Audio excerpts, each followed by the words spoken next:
Welcome to Epic World History. Journey back to the steppes of ancient Europe, where the Huns rose like a storm under the fearsome Attila. Witness their unstoppable raids, the terror they spread across Rome, and the sudden collapse that fragmented their empire. From sweeping battles and legendary leaders to the echo of vanished civilizations, explore how their rise and fall reshaped Europe and paved the way for medieval kingdoms.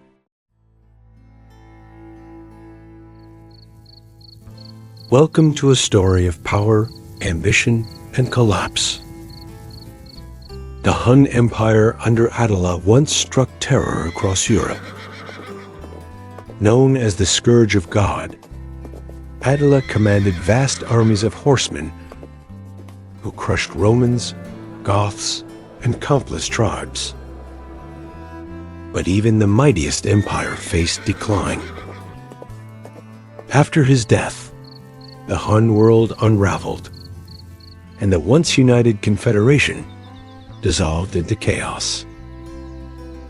This is the tale of the fall of the Huns, the story of Attila's death and the collapse of the empire that once seemed invincible.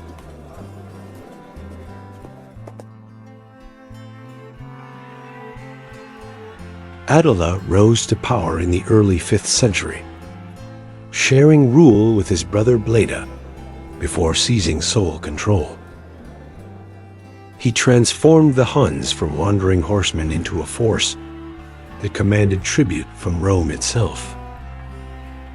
Cities burned, armies shattered, and even Constantinople trembled before his approach. For 2 decades, Attila's empire dominated European politics. But the seeds of collapse lay hidden in the very structure of his confederation loyalty, rested only on fear and plunder.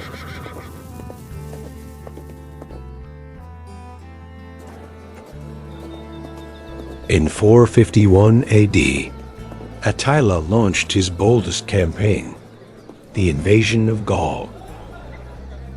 Facing a coalition of Romans under General Aetius and Visigoths, under King Theodoric, the Huns fought at the Catalonian plains. Though not a decisive defeat, the battle checked Hun expansion. For the first time, Europe realized Attila could be resisted. The fall of the Huns began not with Attila's death, but with the limits of his victories.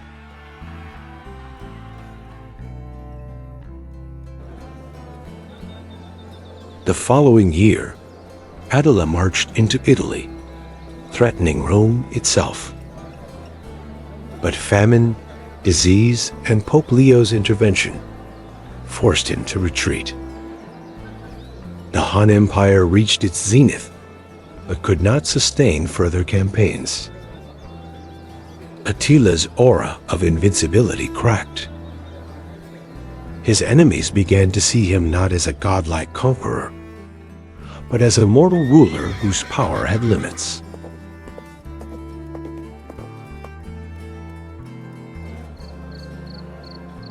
In 453 AD, Attila's sudden death shocked the ancient world. Accounts differed. Some claimed he choked on his own blood during a wedding feast. Others whispered of betrayal and poison. Whatever the truth, the man who had united the steppes fell overnight. Without his iron will, the Hun Empire trembled. His death marked more than the end of a ruler.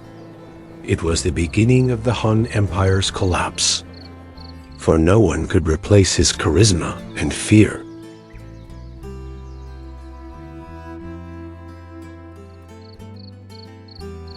Attila's funeral became legendary.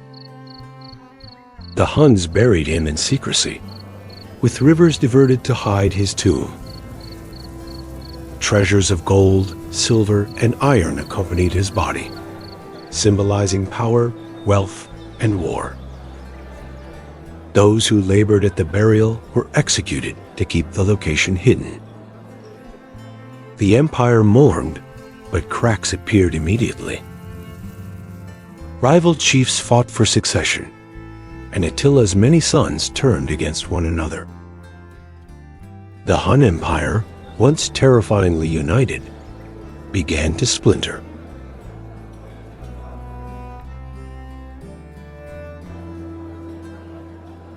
After Attila's death, his sons attempted to share power.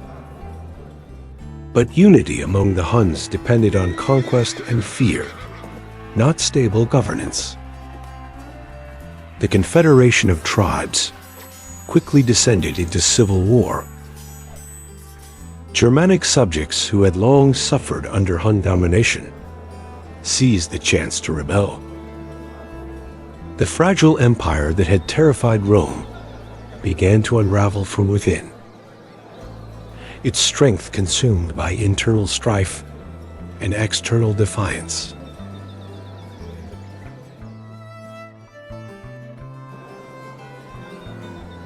The decisive blow came in 454 AD at the Battle of Nidau. A coalition of Germanic tribes, led by the Gepids, rose against Attila's heirs. The Huns, once unstoppable, suffered a crushing defeat. Their cavalry scattered, their dominance shattered, and their empire fatally wounded. The fall of the Huns was swift, for their power had rested on fear, and once fear vanished, so too did their authority.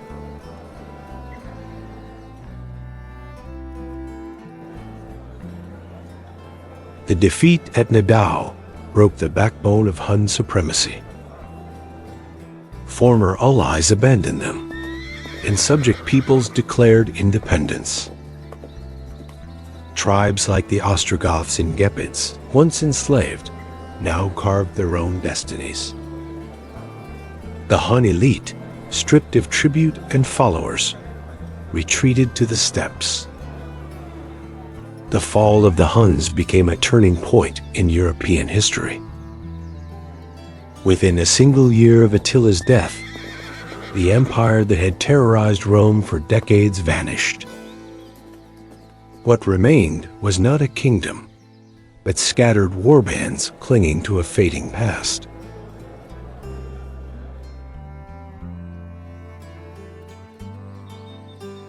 The Roman world watched with cautious relief. For years, Rome had feared extinction at the hands of the Huns. Now, the fall of the Hun Empire gave the Romans a brief respite. Yet the empire's collapse also unleashed waves of migration, as freed tribes surged into Roman territories. The Roman Empire, already weakened, would soon face new challenges from Visigoths, Vandals, and others. Attila's death did not save Rome, but it altered the balance of power in Europe forever.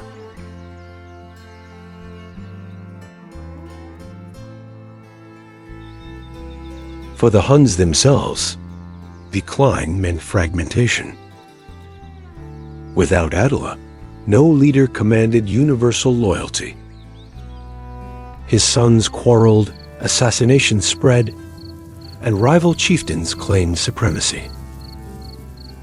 The Hun identity dissolved into smaller bands that roamed aimlessly, sometimes serving as mercenaries, sometimes as raiders. Once feared as masters of the battlefield, they became wanderers without a homeland. The empire's collapse revealed how fragile it had always been built, not on institutions, but on Attila's fearsome presence alone.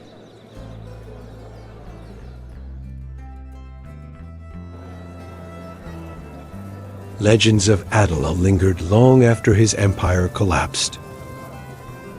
Medieval writers remembered him as a scourge sent by God to punish sinful Rome. Among Germanic tribes, Stories painted him both as a fearsome conqueror and a tragic figure whose empire vanished overnight. Even centuries later, his name carried weight, invoked to describe unmatched terror. The fall of the Huns may have ended their threat, but Attila's legacy lived on in myth, memory, and a cautionary tale of unchecked power.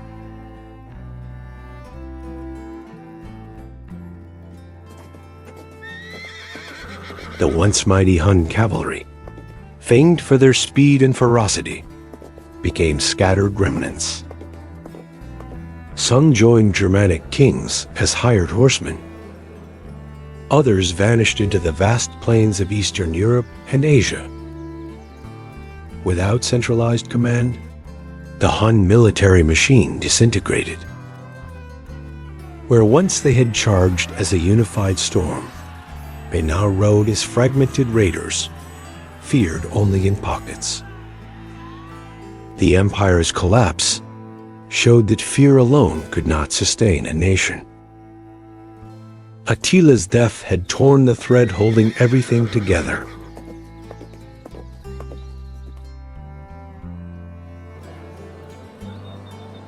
In the aftermath, the Germanic tribes filled the vacuum of power. The Gepids took lands in the Carpathians, while the Ostrogoths began carving new kingdoms in Italy. Even the Lombards rose in the shadow left by the Huns. Europe shifted rapidly, reshaped not by Attila's victories, but by his empire's fall. The collapse of the Huns accelerated the transformation of Europe, from Roman order to the Rus, medieval kingdoms that would define the future.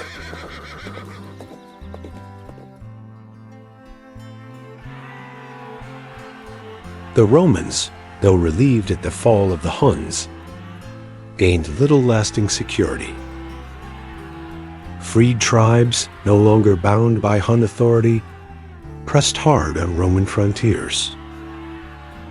The Western Empire, already weakened by internal corruption and economic decay, struggled to contain them. In truth, Attila's death marked not the salvation of Rome, but a shifting of threats. The Huns disappeared, but the storm of migrations they unleashed would soon overwhelm the West.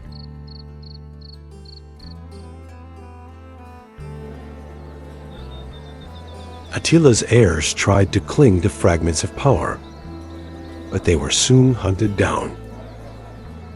Some were killed by rivals, others faded into obscurity.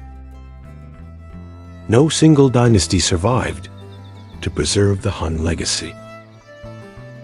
Unlike Rome, which endured through its culture, laws, and cities, the Huns left little behind. Their empire vanished almost without a trace, remembered only in ruins, fear, and the echoes of their raids. This silence after their fall was as striking as their fury in life.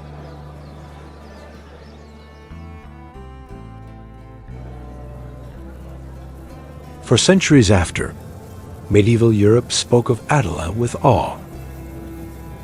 He was remembered as the Scourge of God, an unstoppable force who punished Rome, but vanished as suddenly as he came. His story became a warning about empires built on terror rather than trust.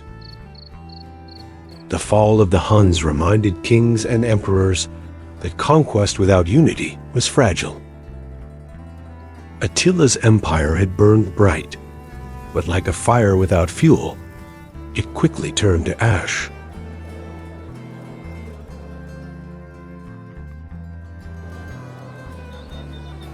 The Huns themselves faded from history, their descendants absorbed by other peoples. Some merged with Bulgars, some with Turkic tribes, and others disappeared entirely.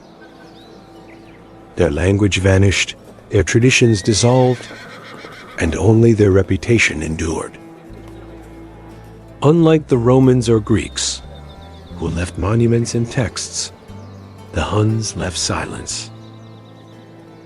Their empire became a ghost in history, remembered more for the fear they inspired than for anything they built.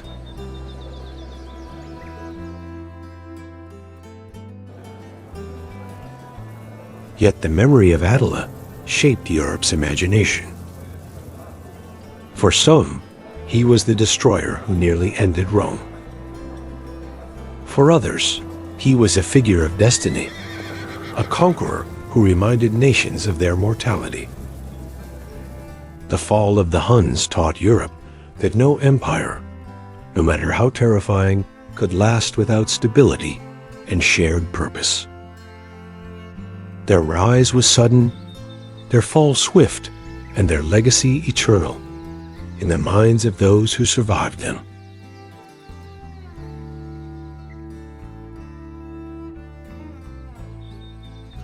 Thus ended the empire of the Huns. Born from the steppes, it rose like a storm and fell like smoke. Attila's death was the spark that unraveled the entire confederation, and within a few years, the once great Hun Empire disappeared. What history remembers is not only their terror, but the fragility of power built on fear. The fall of the Huns closed one chapter of ancient Europe, but it opened another, the rise of the medieval kingdoms that would shape the world to come.